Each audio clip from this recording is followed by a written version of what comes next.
Hey everyone, I'm John Hayden, and let's queer up South Florida. Out former Vice Mayor Julie Carson launches bid for Wilton Manors' top job. Former Wilton Manors Vice Mayor and three-time City Commissioner Julie Carson has announced her campaign for mayor, highlighting her decade of public service and a platform focused on fiscal responsibility, inclusion, and responsible growth. Carson served on the City Commission from 2010 to 2020, a period that saw significant growth and change in the city. During her tenure, Wilton Manors gained national attention after becoming the second city in the U.S. to have an entire LGBTQ governing body, further strengthening our reputation as a welcoming and inclusive community. Carson said, quote, "Wilton Manors has always been a place that embraces the unique, stands up for what is right, and welcomes people exactly as they are. I'm running for mayor because I love this city and believe deeply in its future," end quote. Throughout her time in office, Carson supported efforts aimed at government transparency, ethics, and quality of life improvements. She also advocated for seniors, children, people with disabilities, and trans residents. Carson says her campaign will focus on issues including public safety, economic development, tax reform, and housing affordability, all huge issues in the city.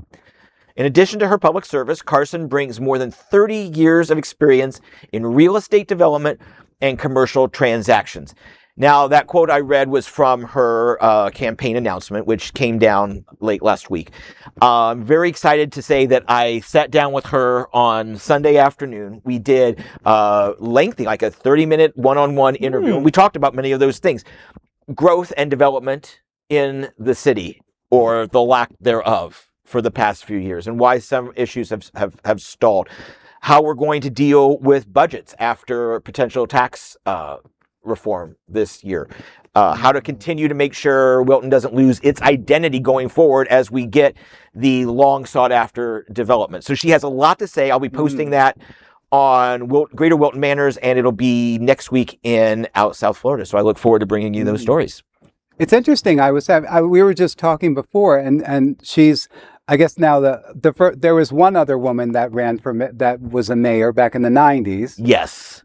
I don't know my Wilton history before that, so I would. So she would be like the second person, I guess, running or being at that seat. At least in our memory. Yeah. And the fact that my memory goes back 30 years is just depressing. But it's interesting that, for the last 5 or 6 years coming out of the pandemic, I guess it's been predominantly, men that have been running the city and stuff. So it's good to always have a little bit of, variety, representing LGBTQ, a major LGBTQ city, and that. So, and I remember that we lost a mayor too, Justin Flippin. So, that was also during that time too. So it's just been a very interesting progression in terms of the government of the city. And I just want to make one point too, that you said, yes, all of our elected leaders have been male, but we have a very strong city manager, Leanne Henderson. Right. Carol is our financial guru. I forget her exactly time. Finance director. Yes. But she does great. So there is strong leadership. We just need to translate that perhaps at the ballot box. Yeah, and I love seeing someone who's already working within the city and is working their way up. Yes. I think not only do we get to, as people who live in that city, we get to see their resume, we get to see what they've done.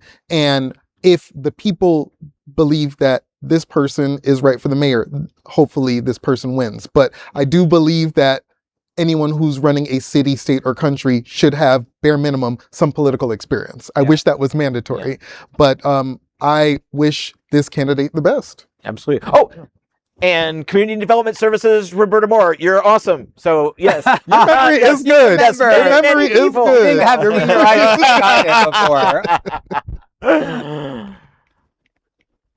There is no other queer nonprofit media platform like this in the entire world. Support our LGBTQ stories by sharing them and subscribing to Queer News Tonight.